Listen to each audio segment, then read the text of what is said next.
Ipinahayag ng gobyerno ng Switzerland kahapon, June 10, na nasa 70 bansa at organisasyon na ang nagparehistro upang lumahok sa isang peace summit na gaganapin sa June 15 to 16, 2024.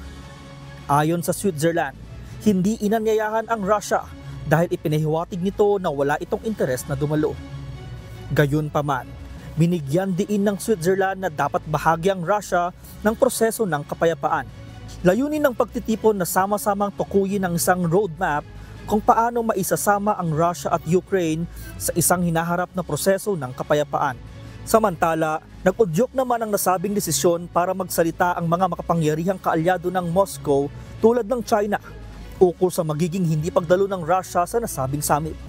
Pahayag nito, walang saysay ang usaping pangkapayapaan kung hindi kasama ang Russia.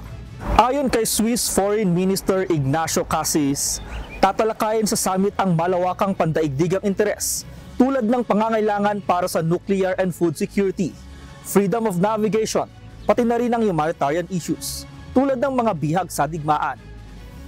Val Onia, humahataw sa balita ngayon.